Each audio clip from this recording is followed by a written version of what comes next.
আল্লাহ Maulana তাআলা কিয়ামতের Mizanur কঠিন Rahman ময়দানে Azari.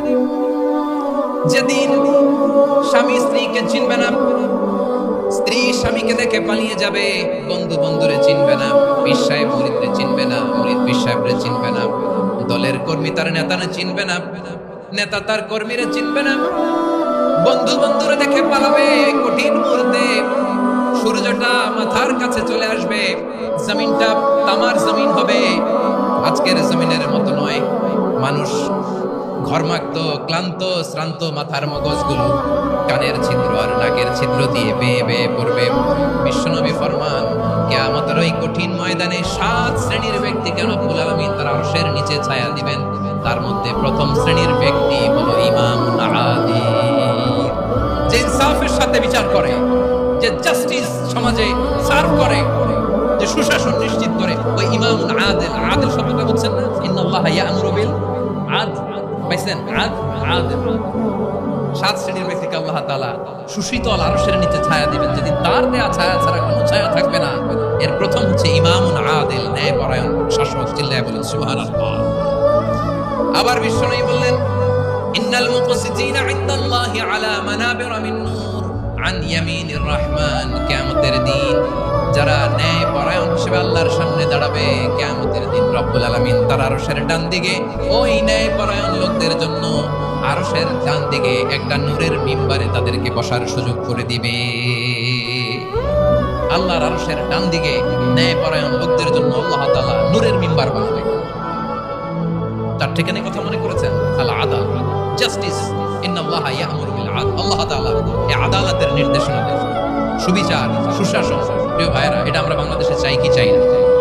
এই যে অরাজকতা, এই যে অন্যায়, এই যে জুলুম, এই যে ইনকনসিস্টেন্সি, সমাজের অসঙ্গতির প্রধান কারণ জাস্টিস নাই, সুবিচার নাই, সুশাসন নাই।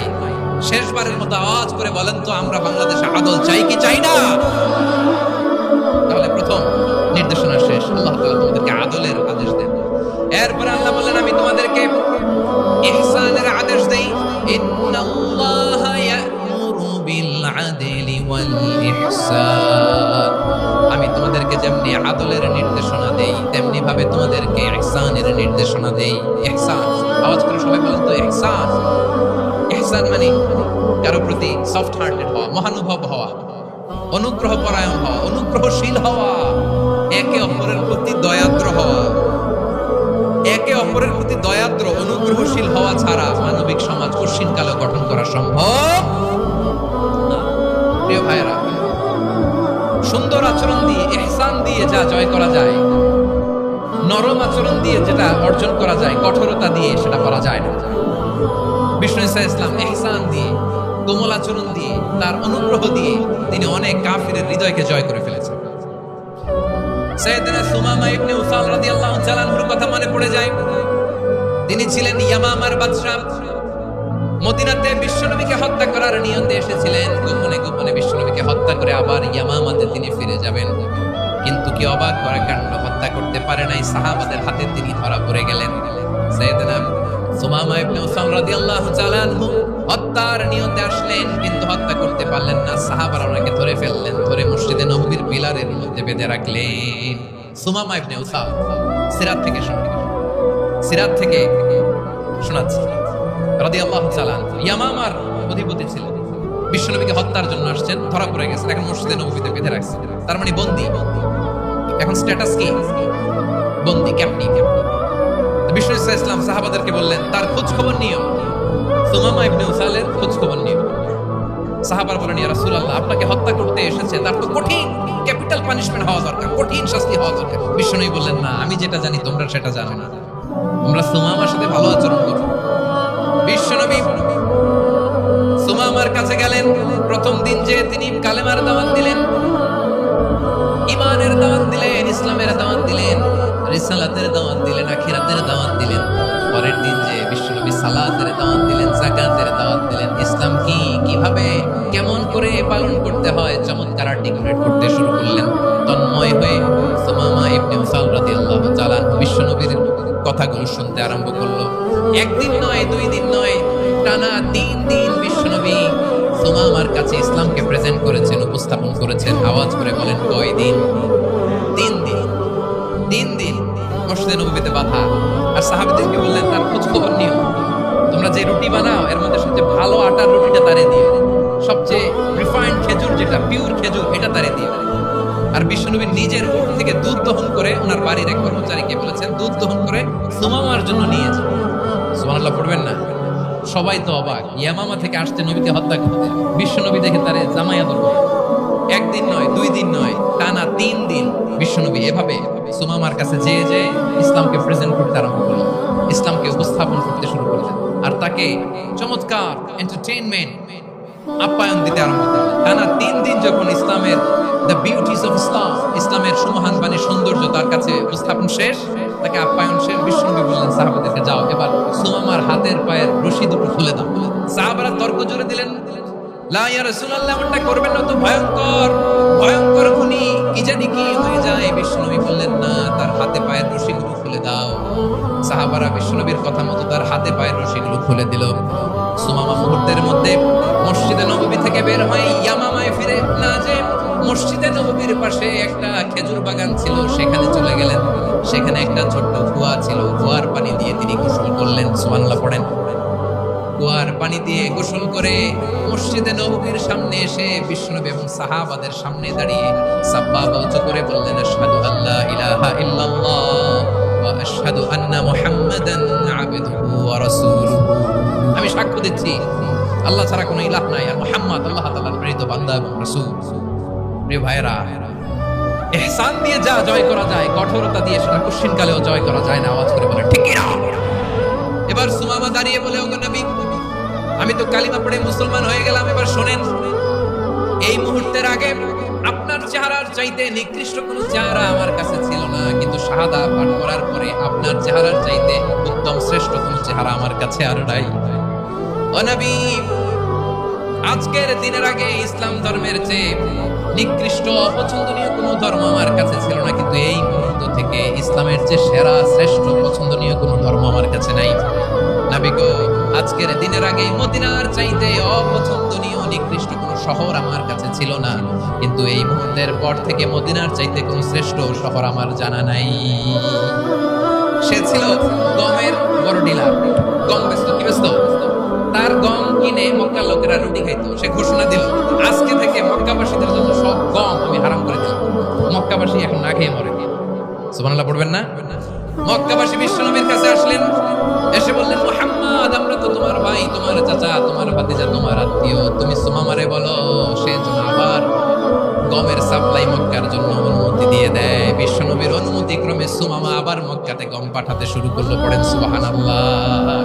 ইহসান, ইহসান দিয়ে আপনি যেটা জয় করতে পারবেন, you can win the heart of your enemies. ইহসান দিয়ে আপনি আপনার শত্রুর হৃদয়কে জয় করতে পারবেন। এজন্য আল্লাহ বললেন, ওয়া আনফিকু ফি সাবিলিল্লাহি ওয়া লা তুলকু বিআইদিকুম ইলা তাহলুকা ওয়া আহসিনু ইন্নাল্লাহা ইউহিব্বুল মুহসিনিন। তোমরা আল্লাহর রাস্তায় দান করবে আর নিজেরা নিজেদেরকে ধ্বংসের হাতে ঠেলে দিও না। তোমরা একে অপরের প্রতি ইহসান করবে, কারণ ইহসানকারীদেরকে আল্লাহ বড় ভালোবাসে। সুবহানাল্লাহ পড়েন। আবার সূরা রহমানে আল্লাহ বললেন, হাল জাযাউল ইহসানি ইল্লাল ইহসান ফাবিআইয়ি আলা, সবাই পড়েন, ফাবিআইয়ি আলাই রাব্বিকুমা তুকাযযিবান। ইহসানের প্রতিদান হিসেবে ইহসানি হয়। বিশ্বনবী সুমামার প্রতি যেমন ইহসান করেছেন, সুমামাও ঠিক তেমন ইহসান ফিরিয়ে দিয়েছে। ঠিক কিনা বলেন? তাহলে 1 নম্বরে হচ্ছে ন্যায় বিচার, 2 নম্বরে সবাই বলেন ইহসান, সদাচর। ইহসান 2 ধরনের প্রিয় ভাই, ইহসান ফিল ইবাদা, ইহসান ফিল মুআমালা। ইহসান ফিল ইবাদা হচ্ছে একাগ্র অনুভবে ইবাদতে ডুব দেওয়া, এর নাম ইবাদতের ইহসান। সুবহানাল্লাহ। বিশ্বনবী বলেন, ইহসান মানে কি জানো নাকি? হাদিসে জিবরিলে সাইয়েদনা জিবরিল আলাইহিস সালাম বিশ্বনবীকে বললেন, আখবিরনি আনিল ইহসান। নবী আমাদেরকে বলেন ইহসান মানে কি? বিশ্বনবী বললেন, আনতা আবুদাল্লাহা কাআন্নাকা তারাহু ফাইন লাম তাকুন তারাহু ফাইন্নাহু ইয়ারাক। ইহসান মানে হলো এমন ভাবে তুমি আল্লাহর সামনে নিজেকে উজাড় করে ইবাদত করবে, তুমি ভাববে তুমি আল্লাহকে দেখতে পাচ্ছ। আর এটা যদি ভাবা তোমার জন্য কঠিন হয়ে যায়, অন্তত এতটুকু তুমি ভাববা যে আল্লাহ তোমাকে দেখতে পাচ্ছেন। ঠিক কিনা বলেন? আমার বীর চট্টলার ভাইয়েরা, কেউ যেটা দেখে না সেটা দেখে কে? এই বিশ্বাস হৃদয়ের মধ্যে আছে? নামাজে যখন দাঁড়ান এই ফিলিংসটা আনা যাবে? এসা পর্যন্ত যে আমরা হায়াত পাবো কোনো গ্যারান্টি আছে? সবাই আওয়াজ করে বলেন, গ্যারান্টি আছে? গ্যারান্টি নাই। এজন্য বিশ্ব ইসলাম বলেছে এমন ভাবে নামাজে দাঁড়াও, ইবাদত করো, মনে করো হতে পারে এটাই আমার জীবনের শেষ নামাজ। Perform the salah as if this is the last and final prayer. এমন ভাবে সালাতে দাঁড়াও, ভাবো হতে পারে এটাই তোমার জীবনের শেষ নামাজ। এমন ভাবে নামাজে দাঁড়াও, ভাবো এটাই শেষ নামাজ। তাহলে নামাজে একাগ্রতা বাড়ায় দিবে কে? ফলে ইবাদতের ইহসান আমাদের অর্জিত হবে। আর মুআমালাতে ইহসান হলো, বিশ্বনবী বলেন ইন্নাল্লাহ তাবারাকা ওয়া তাআলা কাতাবাল ইহসানা আলা কুল্লি শাই ফাইদা কাতালতুম ফাআহসিনুল কিতলা ওয়া ইযা যাবাহতুম ফাআহসিনুদ যাবহা ওয়ালিউহিদ আহাদুকুম শাফরাতাহু ওয়ালিউরিহ যাবিহাতাহু। ইহসান দুই ধরনের, আওয়াজ করে বলতে হবে কয় ধরনের? একটা হচ্ছে ইহসান ফিল ইবাদা, ইবাদতে ইহসান। ইবাদতে ইহসান কি? একাগ্র অনুভব দিয়ে ইবাদত, মন প্রাণ দিয়ে ইবাদত। আর মুআমালাতে ইহসান কি? সব কাজে, দৈনন্দিন কাজে, কর্মে, সামাজিক অ্যাক্টিভিটিতে কোমলতা প্রদর্শন করা, অনুগ্রহের সাথে সবকিছু করা। আল্লাহ তাআলা ইন্নাল্লাহ তাবারাকা ওয়া তাআলা কাতাবাল ইহসানা আলা কুল্লি শাই, তিনি সব কিছুর ব্যাপারে ইহসানকে আবশ্যক করেছেন। সবকিছু মুমিনের সব কাজে ইহসানের প্রবেশ থাকবে। ওয়া ইযা কাতালতুম ফাআহসিনুল কিতলা, বিষ্ণু বলেন তুমি যখন কাউকে হত্যা করো ইহসানের সাথে করো। সুবহানাল্লাহ পড়বেন না? যখন হত্যা করো তখনও ইহসান সাথে। আচ্ছা, হত্যা করবো আবার ইহসান আসবে করতে করে তো মেরেই ফেলবো আমি। আল্লাহ, ও ভাই একজন খুন করেছে, খুনি, রাষ্ট্রীয় আইনে তার শাস্তি হয়েছে ডেথ পেনাল্টি, মৃত্যুদণ্ড। এখন মৃত্যুদণ্ড দেখে আপনি যেমনি মন চায় তেমনি মারবেন লোকটারে? ওর নাক কেটে ফেলতে পারবেন? ওর কান কাটতে পারবেন? ওর চোখ উপড়ে ফেলতে পারবেন আপনি? যেমন মন চায় তার অঙ্গহানি করা যাবে না। ইহসানের সাথে তাকে হত্যা করতে হবে। সুবহানাল্লাহ, this is Islam. This is the true essence of Islam. ওয়াইদা যাবাহতু ফাহসিনু যাবহা, যখন জবাই করবে তখনও ইহসানের সাথে জবাই করব। জবাই ওইখানেও নাকি ইহসান। আচ্ছা, কুরবানির দিন আমরা পশুগুলোরে কি করি বলেন? সবাই আওয়াজ করে জবাই। জবাই মানে তো এটার মেরেই ফেলতেছি, টুকরো তো টুকরো টুকরো করে গোশতগুলো খাবো, এটা তো খাবো, এটা তো মেরেই ফেলবো। বিষ্ণু বলে না, জবাইয়ের মধ্যেও মুমিনের জবের ভেতরেও ইহসানের পরশ থাকা চাই। যখন জবাই করবেন প্রাণীটাকে হাত পা টাইট করে বেঁধে নাও, ছুরিটাকে শার্পেন করে নাও, ধারালো করে নাও, যাতে অল্প সময়ে জবাইটা হয়ে যায়, প্রাণীটা যাতে কম কষ্ট পায়। সুবহানাল্লাহ। দিস ইজ কল্ড ইহসান। আল্লাহ তাআলা যেমনি আদলের আদেশ করেছেন, ন্যায় বিচার, জাস্টিস এনশিওর করতে বলেছেন, সমাজে ইহসানের ব্যবহার, ইহসানের অনুশীলন তিনি করতে বলেছেন। এজন্য মুমিনের প্রতিটি কাজে, আমার চট্টগ্রামের ভাইরা আমার দিকে তাকান, খেয়াল করে শুনুন, মুমিন জীবনের প্রতিটি কাজে ইহসানের পরশ থাকা চাই। আমরা যেন আমাদের পরিবারের প্রতি ইহসান, আমরা যেন আমাদের কর্মচারীদের প্রতি ইহসান করি, আমরা যেন আমাদের কলিগদের প্রতি ইহসান করি, আমরা যেন আমাদের ভাইদের প্রতি ইহসান করি। মুমিন জীবনের প্রতি কাজে ইহসানের পরশ থাকার দরকার আছে না নাই? কথা বুঝতে পেরেছেন? তাহলে আল্লাহ তাআলার তিনটা আদেশ ছিল, কয়টা গেল?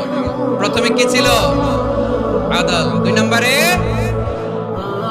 রব্বুল আলামিন বললেন ওয়া ইতাইদিল কুরবা, নিকটাত্মীয়দেরকে দান করো, নিকটাত্মীয়দেরকে দাও, যারা তোমাদের ব্লাড কানেকশনের আত্মীয় তাদেরকে তোমরা দাও। এখানে জেনারেলি বললেন দাও, কি দিব সেটা তিনি এখানে বলেন নাই, সেটা তিনি সূরাতুল ইসরার মধ্যে বলেছেন। আল্লাহ বলেন ওয়া আতিদাল কুরবা হাক্কা, নিকটাত্মীয়দেরকে তাদের অধিকার, তাদের প্রাপ্য তোমরা বুঝিয়ে দাও। দেখেন, একটা শান্তির সমাজ, একটা সমৃদ্ধ সমাজ, একটা মানবিক সমাজ গঠনের জন্য আল্লাহ তাআলা বেশি না মাত্র তিনটা অর্ডার, তিনটা ভার্ডিক্ট তিনি জারি করেছেন। এক নাম্বার সুশাসন, ন্যায় বিচার। দুই নাম্বার ইহসান। তিন নাম্বার নিকটাত্মীয়, যারা কাছে তোমার ভেরি ক্লোজ রিলেশনশিপে আছে তাদেরকে দাও। দাও, দিলে বাড়িয়ে দেয় কে? অনেকে দিতে চায় না, কৃপণতা করে। দিলে বাড়ায় দেয় কে? ওমিয়া মদিনার মধ্যে সবচাইতে গরিব সাহাবী ছিল বেলাল রাদিয়াল্লাহু তাআলা আনহু। ওনার এন্টায়ার অ্যাসেট, সম্পদের পরিমাণ কতদূর জানেন? একটা লুঙ্গি। বেলাল রাদিয়াল্লাহু তাআলা আনহু, ওনার টোটাল ওয়েলথের এস্টিমেশন হচ্ছে মাত্র একটা লুঙ্গি। একটা লুঙ্গি, টোটাল ওয়েলথ এস্টিমেশন, টোটাল সম্পদের পরিমাণ বেলাল রাদিয়াল্লাহু তাআলা আনহুর কি ছিল? ওই বেলাল রাদিয়াল্লাহু তাআলা আনহুকে বিশ্বনবী ইসলাম বলেছেন আনফিক ইয়া বেলাল, ও বেলাল তুমিও দাও। ওয়ালা তাখশা মিন যিল আরশি ইখলালা, আরশের অধিপতির তো কোনো ঘাটতি নাই, তুমি দিলে ওই আল্লাহ তোমারে বাড়ায় দিবে। এজন্য আমার প্রিয় ভাইয়েরা, দিলে কমে না, দিলে বাড়ে। অনেকে ধরে রাখে, নতুন কিছু নিতে পারে না, হাত দিয়ে যেটা ধরে রেখেছেন এটা দিয়ে দেন, বড় একটা ধরার সুযোগ পাবেন। জোরে বলেন ঠিক কিনা? রব্বুল আলামিন বললেন ৩ নাম্বার আদেশ হলো তোমাদের প্রতি সমাজটারে কেমন করে মানবিক সমাজ, সুন্দর সমাজ গড়বা। ৩ নাম্বার আদেশ হলো ওয়াতিদাল কুরবা হাক্কা, নিকটাত্মীয়দেরকে তাদের প্রাপ্য বুঝিয়ে দাও। এই নিকটাত্মীয়দেরকে তাদের অধিকার বুঝিয়ে দেওয়া, প্রাপ্য বুঝিয়ে দেওয়াতে আমাদের গাফলতি আছে না নাই? অনেকে দেখবেন অনেক আল্লাহওয়ালা, তাহাজ্জুদ গুজার, সিজদা দিতে দিতে কপালে কালো দাগ ফেলে দিছে, সে তার বোনের হকটা আদায় করে নাই, আছে না নাই? অনেক বড় হাজী সাহেব, বিশাল লম্বা দাড়ি, ছেলের সব দিয়ে দিছে, মেয়ের কিছু দেয় নাই, মেয়ের হক আদায় করে নাই, আছে না নাই? এই হাজী সাহেবেরা, এই আল্লাহওয়ালারা কিয়ামতের ময়দানে আটকে যাবে। আপনি অন্যের অধিকার নষ্ট করেছেন, তাদের রাইটস কে ভায়োলেট করেছেন। এজন্য আল্লাহ তাআলা বলেন, কারো অধিকার যদি কেউ নষ্ট করে, ওই সমাজটা মানবিক সমাজ কঠিনকালেও হতে পারে না। এজন্য ৩ নম্বর আল্লাহ বললেন ওয়াইদা ইদিল কুরবা, নিকটাত্মীয়দেরকে দাও। কি দিবা? তাদের অধিকার দিয়ে দাও। বোনের অধিকার বুঝিয়ে দাও, মেয়ের অধিকার বুঝিয়ে দাও, ফুফুর অধিকার বুঝিয়ে দাও। দেখবেন অনেক মায়েরা ছেলের পাতে মুরগির রান দেয়, মেয়ের পাতে দেয় মুরগির ঠ্যাং। মেয়ের কি মুরগির রান খেতে মনে চায় না? মনে চায় না? এমনটা করা যাবে না। নিকটাত্মীয়দেরকে অধিকার দিয়ে দাও, নিকটাত্মীয়ের সাথে সুসম্পর্ক রাখো। আদেশটা কার? এজন্য প্রিয় ভাইয়েরা, জীবনে যদি বারাকা অর্জন করতে চান, নিকটাত্মীয়দের সাথে সুসম্পর্ক রাখতে হবে, তাদের জন্য উপহার পাঠাতে হবে। বিশ্বনবী বলেন, লা ইয়াদখুলুল জান্নাতা কাদে, যে ব্যক্তি আত্মীয়তার সম্পর্ককে ছিন্ন করে দেয়, সে কঠিনকালেও আল্লাহর জান্নাতে ঢুকবে না। আপনি কি এটাকে সহজ হাদিস মনে করছেন? এটা সহজ কথা? আপনি ভাবছেন আপনার নামাজ আপনারা বাঁচাতে পারবে, আপনার রোজা বাঁচাতে পারবে, আপনার তাহাজ্জুদ আপনারা বাঁচাতে পারবে? অধিকার নষ্ট করলে কিছুই আপনারা বাঁচাতে পারবে না। এজন্য নিকটাত্মীয়দেরকে দিতে হবে বেশি বেশি। বিশ্বনবী বলেন, ইন্নাস সাদাকাতা আলাল মিসকিনি সাদাকা ওয়া আলা যির রাহিমি ইসনাতান সাদাকাতুন ওয়া সিলা। মিসকিনরে দান করলে শুধু দানের সওয়াব হয়, নিকটাত্মীয়কে দান করলে 2টার সওয়াব হয়, সাদাকার সওয়াব হয়, আবার আত্মীয়তার বন্ধন অটুট রাখার সওয়াব হয়ে যায়। আবার বিশ্বনবী বললেন, মান সাররাহু আইয়ুবসাতা লাহু ফি রিজকিহি ওয়া ইনসালাহু ফি আসারিহি ফালইয়াসিল রাহিমা। যে ব্যক্তি তার রিজিকের প্রশস্ততা চায় আর হায়াতে বরকত চায়, সে যেন তার আত্মীয়ের সাথে সুসম্পর্ক রাখে। আমার প্রিয় চট্টলার ভাইয়েরা, আমাদের রিজিক বাড়ুক, এটা আমরা চাই কি চাই না? সবাই চান? হ্যাঁ, আমাদের রিজিকে প্রশস্ততা আসুক, চাই কি চাই না? আমাদের হায়াতে বরকত আসুক, আমরা চাই কি চাই না? এই 2টা যদি চান, তাহলে নিকটাত্মীয়দের সাথে সুসম্পর্ক রাখবেন, পারবেন? তাহলে সমাজটারে মানবিক সমাজ বানায় দিবে কে? 3টা আদেশ চলে গেল। 1 নম্বরে কি ছিল? 2 নম্বরে, 3 নম্বরে নিকটাত্মীয়দেরকে দান। আল্লাহ তাআলা 3টা জিনিসের যেমনি আদেশ করেছেন, অনুরূপভাবে 3টা বিষয় তিনি বারণ করেছেন, নিষেধ করেছেন। ওগুলোর কাছেও যাওয়া যাবে। রব্বুল আলামিন বলেন, ওয়ায়ানহা আনিল ফাহশাই ওয়াল মুনকারি ওয়াল বাগি। আমি যেমনি 3টি বিষয়ে আদেশ করলাম, অনুরূপভাবে 3টি বিষয়ে বারণ করলাম, নিষেধ করলাম। আমার 1 নাম্বার নিষেধাজ্ঞা হলো অশ্লীলতার প্রতি। ফাহশা, ওয়ায়ানহা আনিল ফাহশা, আল্লাহ তাআলা অশ্লীলতাকে নিষেধ করেছেন। কোন জিনিসকে? সবাই বলুন, কোন জিনিসকে? যত ধরনের, যত টাইপের, যত ক্যাটাগরি অশ্লীলতা হতে পারে, সব অশ্লীলতাকে হারাম করেছেন কে? ফাহশা মানে কি? কথায়, কাজে, আচরণে, কমেন্ট, ফেসবুকের কমেন্টসে যত ধরনের নোংরামো আছে, যত ধরনের অশ্লীলতা আছে, এটাকে আরবিতে বলে ফাহশা।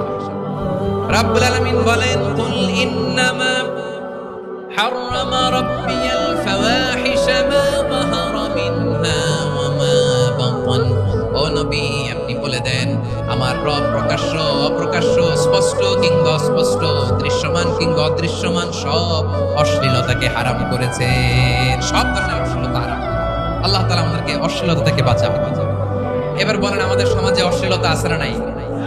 অশ্লীলতা নানা ভাবে, নানা নামে, নানা মোড়কে আমাদের সমাজে আছে না নাই? সংস্কৃতির নামে, ফ্যাশনের নামে, বিনোদনের নামে, উপন্যাসের নামে, কনসার্টের নামে অশ্লীলতা আছে না নাই? আপনি দেখেছেন কনসার্ট গুলোর অবস্থা? আমাদের তরুণ তরুণীরা, আমাদের যুবক যুবতীরা, আমাদের জেনজিরা, কি অবস্থা ওইখানে? কনসার্টের নামে অশ্লীলতা আছে না নাই? ছেলে মেয়ে একে অপরকে জড়ায় ধরতেছে, একে অপরকে চুমু খাচ্ছে প্রকাশ্যে, দিবালোকে, কোন মানুষের সামনে। আল্লাহ তাআলা এই অশ্লীলতা থেকে আমাদেরকে বেঁচে থাকতে বলেছেন। রূপালী জগতের নামে অশ্লীলতা আছে না নাই? এই টার্মটা আপনারা জানেন না? রূপালী জগৎ কি জগৎ? আসলে কি রূপালী জগৎ না অন্ধকার জগৎ? আমার বোনেরা, আপনাদেরকে যে কি বলে তারা বুঝায়, রূপালী জগৎ শুনেই আপনি ভরকে যাবেন না। রূপালী জগতে যে নারী যত বেশি উলঙ্গ, সে নাকি তত বেশি সাহসী। জানেন? বলে এটা একটা সাহসী না, খুব সাহসী পদক্ষেপ তার।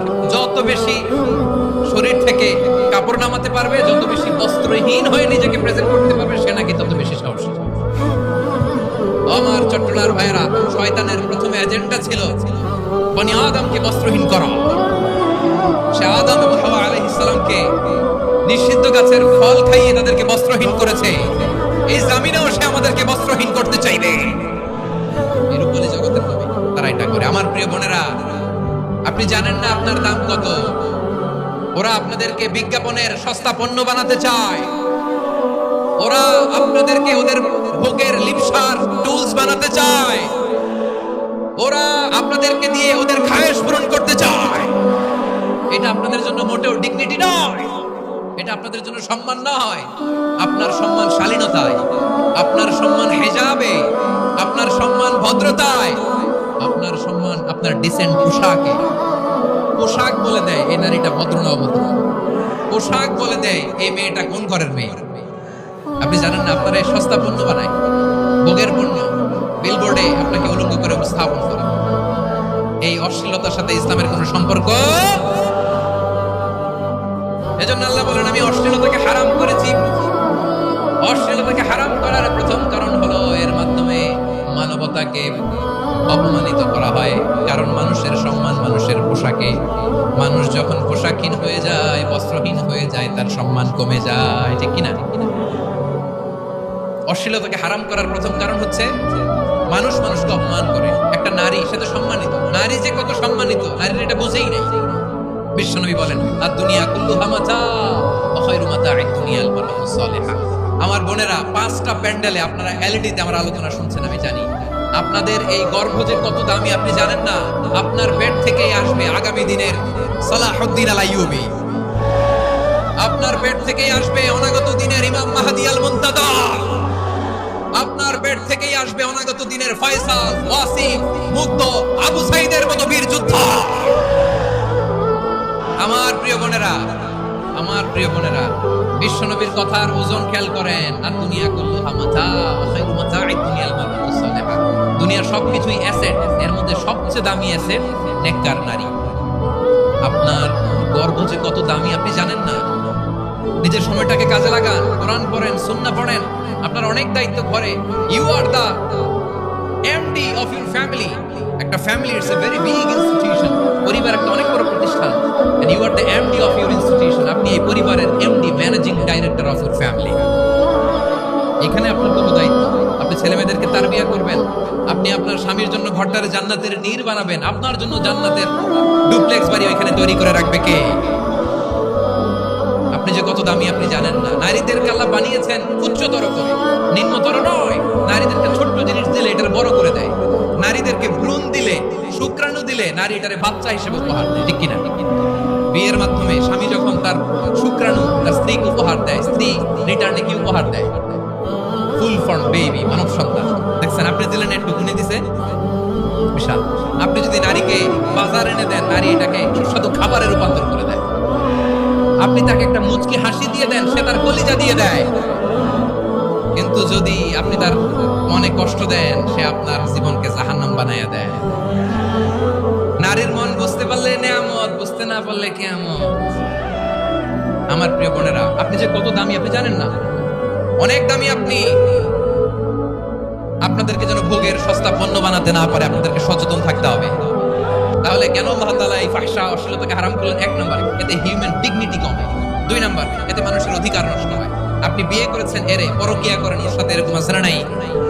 স্ত্রীর অধিকার নষ্ট করেছেন। আপনি বিবাহ সম্পর্কে আবদ্ধ হয়েছেন তার সাথে, আপনি পরকিয়া করেন ওই ছেলের সাথে, আপনি আপনার হাজবেন্ডের সাথে বিট্রে করেছেন। এজন্য আল্লাহ অশ্লীলতাকে হারাম করেছেন। অশ্লীলতাকে হারাম করার আরেকটা কারণ হচ্ছে আল্লাহ তাআলা এই হিউম্যান জেনারেশনকে এটাকে প্রিজার্ভ করতে চায়। হিফজুন নাসল, এটা মাকাসিদুশ শরিয়ার অনেক গুরুত্বপূর্ণ একটা মাকাসিদ, অনেক গুরুত্বপূর্ণ। আপনার নাসল, আপনার জেনারেশনকে সংরক্ষণ করা। এই যে আসতেছে ফেব্রুয়ারি, কত ফেব্রুয়ারি জানো? এটা কি বিশ্ব ভালোবাসা দিবস? হ্যাঁ, কি দিবস? এই বিশ্ব ভালোবাসা দিবসের সাথে মুসলমানদের কোনো সম্পর্ক নাই। আমার প্রিয় ভাইরা, এই যে আপনি অবৈধ সম্পর্কে জড়ালেন, কেন আল্লাহ অশ্লীলতাকে হারাম করেছে দেখেন। বলতেছিলাম যে এটা আপনার নাসল, আপনার জেনারেশন, আপনার লিনিয়েজ, আপনার বংশকে প্রিজার্ভ করা। কে কার বাবা, কে কার মা, বাবা মা জানা, প্রজন্মকে প্রিজার্ভ করা, এটা ইসলাম ওয়াজিব করে দিয়েছে। এই যে অবৈধ সম্পর্কের কারণে, বিশ্ব বেহায়া দিবসের কারণে, এগুলোর আউটপুট হিসেবে মাঝে মাঝে ঢাকা মেডিকেলের ডাস্টবিনে নবজাতকের বাচ্চার কান্নার আওয়াজ শুনতে পাওয়া যায়। চট্টগ্রাম মেডিকেলের ডাস্টবিনে নবজাতকের কান্না শুনতে পাওয়া যায়। বীর চট্টলার মুসলমানেরা বুঝতে পারলে আওয়াজ করে বলেন, এই যে চট্টগ্রাম মেডিকেলে যে নবজাতকটা পাওয়া গেল, ওর বাবাকে আমাকে বলেন, ওর মাকে, ও কোন ফ্যামিলির সন্তান কেউ জানে? আপনি হিউম্যান ডিগনিটিকে অপমান করেছেন না? আপনি তার ভবিষ্যৎকে অন্ধকার করেছেন না? আপনি তার লিনিয়েজকে প্রশ্নবিদ্ধ করে দিয়েছেন না? এই জন্য আল্লাহ তাআলা অশ্লীলতাকে আমাদের জন্য হারাম করে দিয়েছেন। সুবহানাল্লাহ।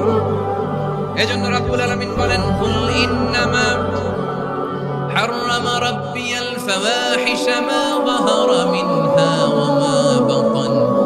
প্রকাশ্য সব অশ্লীলতাকে হারাম ঘোষণা করে দিয়েছে কে? আবার দুনিয়ার বুকে যারা অশ্লীলতার প্রসার করে তাদের জন্য শাস্তি মজুদ রেখেছে কে? রাব্বুল আলামিন বলেন, ইন্নাল্লাযীনা ইউহিব্বুনা আন তাশিআল ফাহিশাতু ফিল্লাযীনা আমানু লাহুম আযাবুন আলীমুন ফিদ দুনিয়া ওয়াল আখিরাতি ওয়াল্লাহু ইয়া'লামু ওয়া আনতুম লা তা'লামুন। নিশ্চয়ই যারা বিশ্বাসীদের মাঝে অশ্লীলতার প্রচার প্রসার করতে চায় তাদের জন্য আমি মর্মন্তুদ শাস্তি প্রস্তুত করে রেখেছি, দুনিয়াতেও রেখেছি, আখিরাতেও রেখেছি। ঘোষণাটা যারা এই নাটকের নামে, সিনেমার নামে, রূপালী জগতের নামে, মুভির নামে, ওটিটি প্ল্যাটফর্মের নামে আমার সমাজে অশ্লীলতা ছড়াতে চায় তাদের জন্য কঠিন মর্মন্তুদ শাস্তি মজুদ রেখে দিয়েছে কে? আমার বোনেরা, এখনো আপনি জাগবেন না? এখনো আপনার চিন্তার দুয়ারে এখনো নাড়া পড়ে নাই? ওরা আপনাকে উলঙ্গ বানাতে চায়, ওরা আপনাকে আইটেম গার্ল বানাতে চায়। এজন্য ইসলাম অশ্লীলতাকে হারাম করেছে। হারাম। ইসলাম বলেছে যোজন যোজন দূরে থাকো। ওরা বলে না, কাছে আসো, কাছে আসার গল্প, ক্লোজ আপ ওয়ান, কাছে আসার গল্প আছে না নাই? তাহলে অশ্লীলতার সাথে আমাদের কোনো সম্পর্ক? সবাই বলতে পারেননি, আওয়াজ করে বলুন, অশ্লীলতার সাথে আমাদের কোনো সম্পর্ক? আমরা এই সমস্ত ক্লোজ আপ ওয়ান, কাছে আসার গল্পের প্রোগ্রামে যাব? আমরা কোন ধরনের অশ্লীল কন্টেন্ট সোশ্যাল মিডিয়ায়, টিভিতে দেখব? কি যুগ যে আমরা কাটাচ্ছি আপনি কল্পনা করতে পারেন? পর্ন ইন্ডাস্ট্রি, নারী পুরুষের বস্ত্রহীন যুগল দৃশ্য, এটাকে দিয়ে ওরা কোটি ডলারের ইন্ডাস্ট্রি বানিয়েছে। পুরো মানব ইতিহাসে এরকম জঘন্য সময় মানব ইতিহাস পার করে নেয়। পর্ন এটা ইন্ডাস্ট্রি হয়ে গেছে। আমাদের এই যুবকগুলো, জেনজিগুলো, ওদের চরিত্র বাঁচাবে কি করে? কেমন করে হেফাজত করবে ওদের এই মূল্যবান চরিত্র? আমার প্রিয় ভাইরা, এই অশ্লীলতার দ্য লেটেস্ট ভার্সন হচ্ছে LGBTQ, শরীফ থেকে শরীফা। শুনছেন আপনারা? দেখতে পুরুষ, আসলেই পুরুষ, সুস্থ একজন পুরুষ, 4 সন্তানের বাবা, বলে আমি মনে মনে নারী।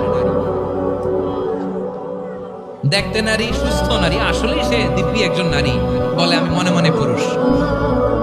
সবচেয়ে ভয়ঙ্কর অশ্লীলতার সবচাইতে লেটেস্ট ভার্সন হচ্ছে এই ট্রান্সজেন্ডারিজম।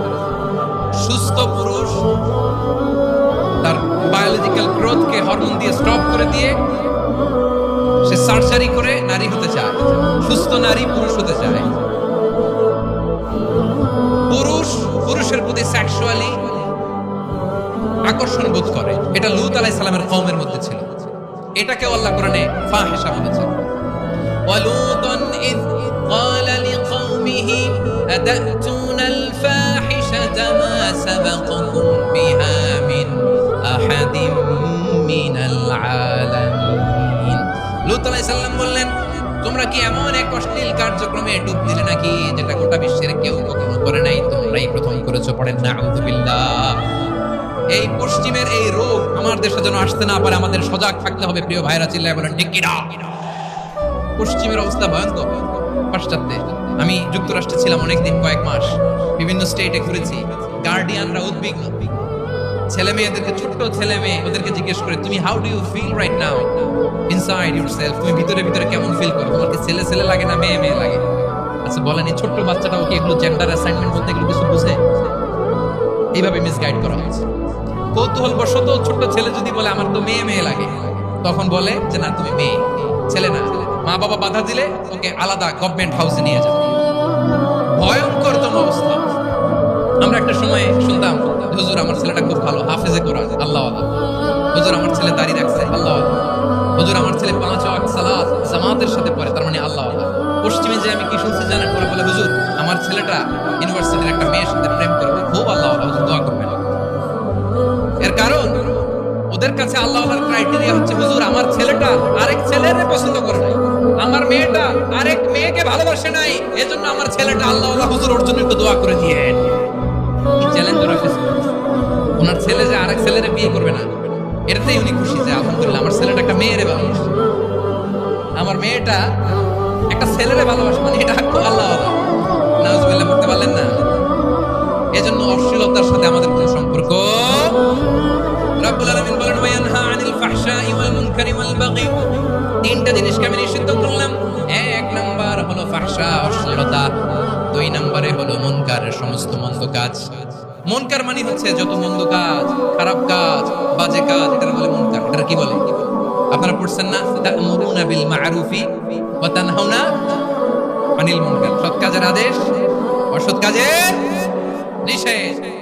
মুনকার, মুনকার হচ্ছে মানুষের স্বাভাবিক বিবেকবোধ যেটাকে খারাপ বলে, ওইটাই মুনকার। পৃথিবীর সব আসমানি গ্রন্থ যেটাকে খারাপ বলেছে, মানুষের স্বাভাবিক বিবেকবোধ যেটাকে খারাপ বলেছে, সব মুনকার। যেমন ইফতিজিং, এটা কি ভালো না খারাপ?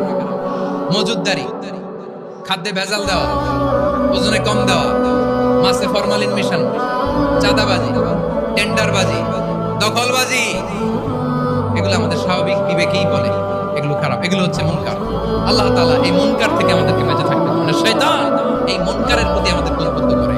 আল্লাহ তাআলা বললেন ইয়া আইয়ুহাল্লাযীনা আমানু লা তাত্তাবি'উ খুতুওয়াতিশ শাইতান ওয়া মান ইয়াত্তাবি' খুতুওয়াতিশ শাইতানি ফাইন্নাহু ইয়া'মুরু বিল ফাহশাই ওয়াল মুনকার।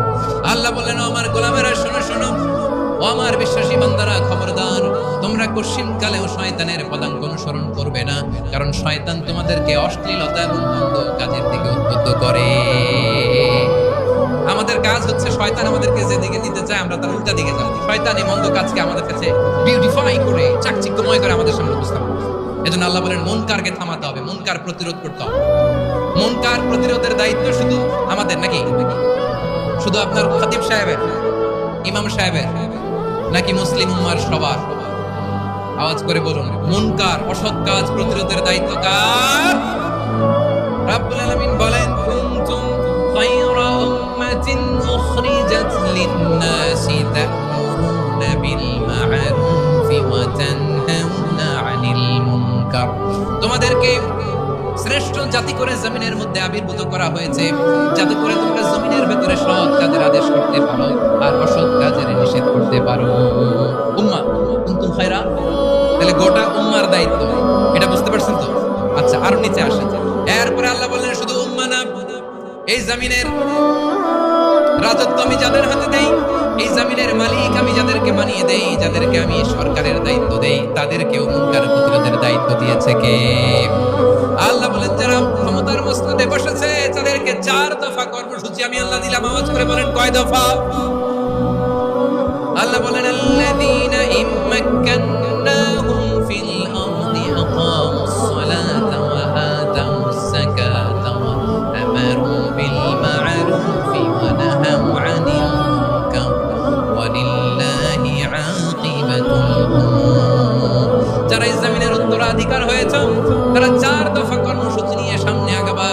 সালাত কায়েম করবা, যাকাত আদায় করবা, সৎ কাজের আদেশ দিবা, অসৎ কাজ থেকে মুনকার প্রতিরোধ করবা। আদেশটা কার? আমার প্রিয় চট্টলার ভাইরা, পুরো উম্মার দায়িত্ব মুনকার প্রতিরোধ করা।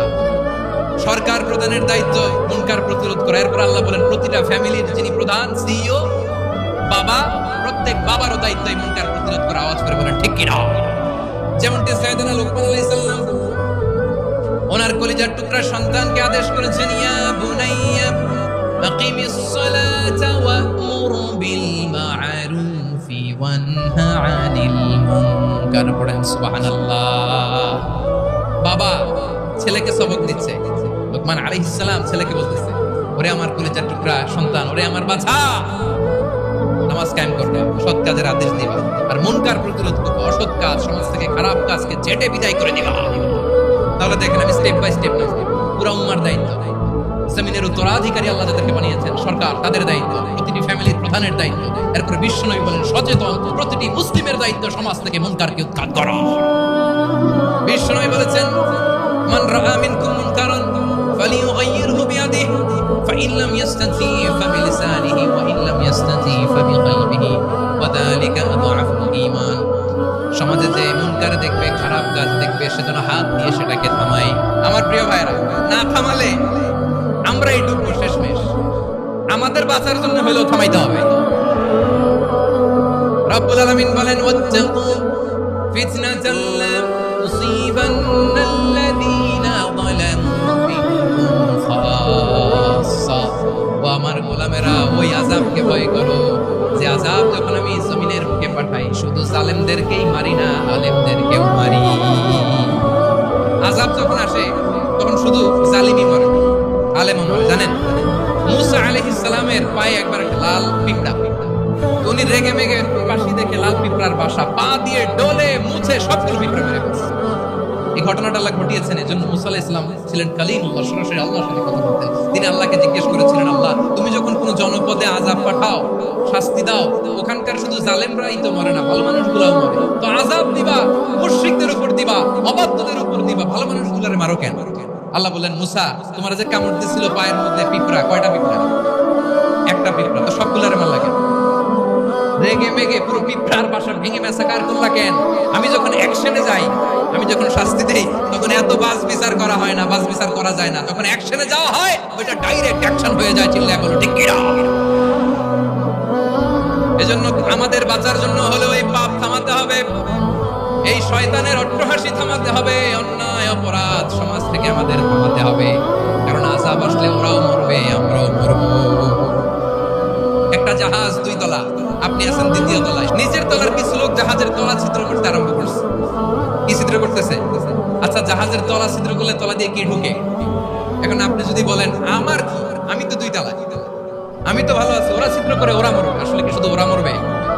তলা দিয়ে যখন পানি ঢুকবে, জাহাজ ঢুকলে আপনিও মরবেন। এজন্য নিজে মরার আগে ওই পাগলগুলোর নিচ তলায় যে থামাতে হবে। চিল্লায় বলেন ঠিক কিনা? এজন্য আল্লাহ বললেন মুনকার প্রতিরোধের দায়িত্ব সমাজের টপ টু বটম সবার। এজন্য মুনকার প্রতিরোধ করার দরকার আছে না নাই? সমাজে এই যে ইভটিজিং হয়, আপনার বোনের বয়সী একটা মেয়েকে কিছু বকাটে টিটকারি করে, এই বলে সেই বলে, নোংরা কথা বলে, রাস্তায় দেখেও আপনি পাশ দিয়ে না দেখার মতো চলে যান কেন? আপনি দাঁড়ান না কেন? আপনি দাঁড়ালেই তো থেমে যাবে, কারণ সত্যের যে শক্তি, তার সামনে মিথ্যা মুখ থুবড়ে পড়ে। আপনার সামনে কিছুই না, নাথিং। আপনি দাঁড়ান, ওকে প্রশ্ন করেন, আমার বোনকে তুমি ডিস্টার্ব করো কেন? আপনাকে দেখে আরো 5 জন দাঁড়াবে, 5 জনকে দেখে আরো 10 জন দাঁড়াবে। আমাদের নীরবতা আর আমাদের নিশ্চুপ থাকাই জালিমদেরকে আরো শক্তিশালী জালিম বানিয়েছে। এজন্য মুনকার প্রতিরোধের দায়িত্ব আমাদের সবার। টেন্ডারবাজি, চাঁদাবাজি, দুর্নীতি, অপরাধ, দখলদারিত্ব, মজুদদারি, এগুলো সবকিছু একসাথে প্রতিরোধ করতে হবে। ঠিক কিনা বলেন?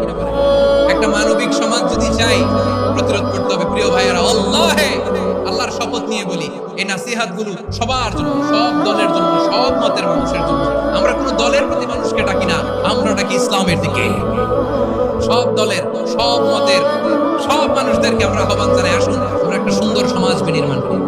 এই যে নতুন বাংলাদেশের এক সুযোগ এসেছে, আর জীবনে হয়তো আসবে, সামনের 100 বছরে এই সময় আসবে না। আসুন দেশটাকে আমরা সাজাই, আসুন আমরা দুর্নীতি বন্ধ করি, আসুন আমরা চাঁদাবাজি বন্ধ করি, আসুন আমরা দখলদারিত্ব বন্ধ করি, আসুন আমরা এক দল আরেক দলকে নিশ্চিহ্ন করার যে রাজনীতি এটা বন্ধ করি।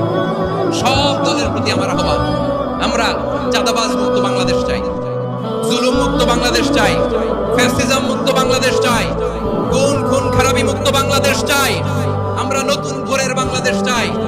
ওই বাংলাদেশ পাওয়ার জন্য মুনকার প্রতিরোধে, অন্যায় প্রতিরোধে যদি বাঘের বাচ্চার মতো, আবু সাইদের মতো দুই হাত উঁচু করে বুককে টান টান করে প্রসারিত করে দাঁড়াতে হয়, রাজি আছো মুসলমান?